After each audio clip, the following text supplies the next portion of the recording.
राष्ट्रीय प्राथमिक विद्यालय बिरवा तिवारी टोला में सुरक्षित शनिवार के तहत हम लोगों का जो टॉपिक है वो है कि बिजली के झटके से हम खुद को कैसे बचाएं और हमारे आसपास में जल प्रदूषण न हो, और अगर जल जमा होता है तो उनसे कौन कौन सी बीमारियां होती हैं, इनको कैसे इसका रोकथाम करेंगे, इसके बारे में आज हम लोग जानेंगे। तो सबसे पहले बिजली के झटका। सबके घर में बिजली का कनेक्शन है, स्विच है, बल्ब है, पंखा है, सब कुछ चलता है सबके यहाँ। आखिर रखिए लिए आप अक्सर हम जब बाथरूम में जाते हैं क्या तो कर रहे हैं? बिजली ऑन करके बल्ब जलाते हैं जी। तो हम जब बाथरूम में जाते हैं या बाथरूम से आने के बाद हमारा हाथ और पैर जनरली गीला होता है, हाथ भींगा हुआ रहता है पानी से। तो इस परिस्थिति में हम लोग को बिजली का स्विच नहीं छूना है।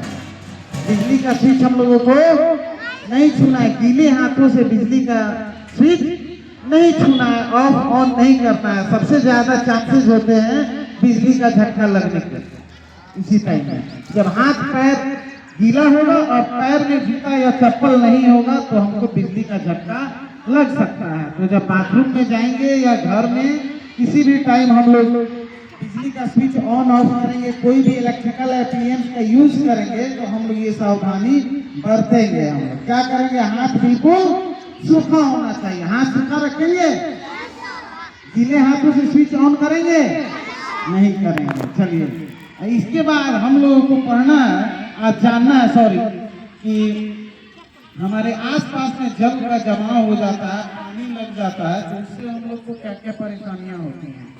तो आप लोग देखते हैं कि बारिश के दिनों में अक्सर हमारे आस पास हम जहाँ रहते हैं उस गड्ढों में पानी लग जाता है, जमा हो जाता है। या नाली के पानी में आप देखिएगा, नाला अगर होगा आपके आस पड़ोस में, अगर उसकी नियमित रूप से सफाई नहीं होती है तो उसमें मच्छर पैदा हो जाते हैं, देखते हैं आप लोग, और वहाँ का पानी काला हो जाता है, उस पर काई जम जाता है और उसमें छोटे छोटे कीड़े मकोड़े भी पैदा हो जाते हैं।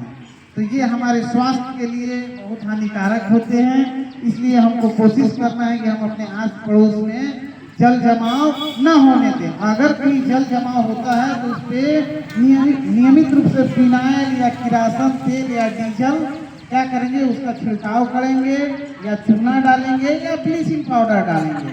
और जल का जमाव तो बिल्कुल नहीं होने देंगे। खासकर हम लोगों की आदत होती है कि अपने घरों का जितना कबाड़ सामान होता है अपने छत पे रख देते हैं, और जब बरसात के दिनों में बारिश होती है तो बारिश का पानी इसमें जमा हो जाता है, और सबसे बड़ा वजह वही होता है मच्छर पैदा होने का। इसलिए हम लोग क्या करेंगे, अब कोशिश करेंगे कि छत पे पूरा कचरा नहीं जमा करें, पुराना सामान जमा नहीं करें, और अगर करते भी हैं रखते भी हैं तो उसमें पानी का जमाव न होने दें।